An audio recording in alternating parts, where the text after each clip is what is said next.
चौके पर पैसा लेके आइल बा आग बिना माल के तिजोरी तीन ताला के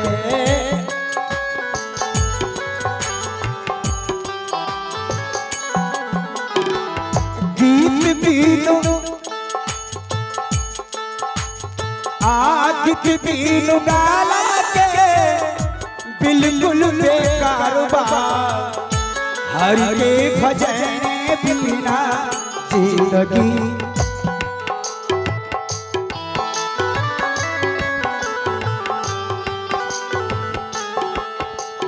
आ मंदिर बिना मूरत के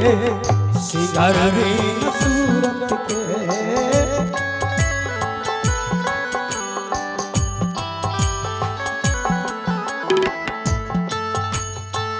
मंदिर बिना मूरत के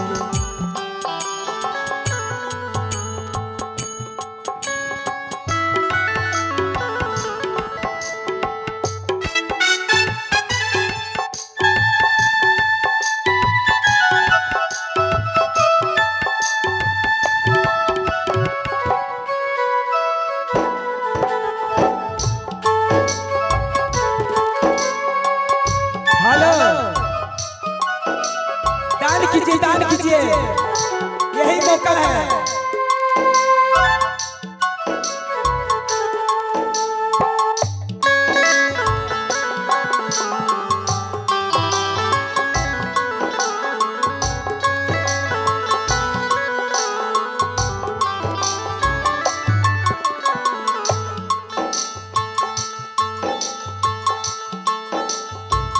अलख निरंजन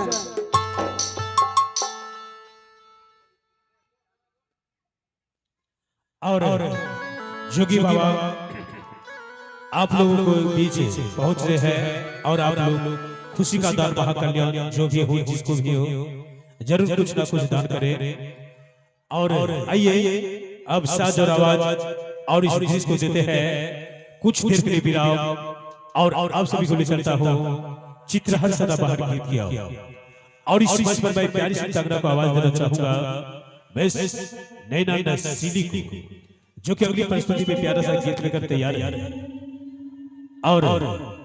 उस लाइट को जला दे मजा मास्टर से अनुरोध है। तो चलते हैं अगले दौर में और मुखातिब करवाते हैं बेस नैना नसीली जो कि बहुत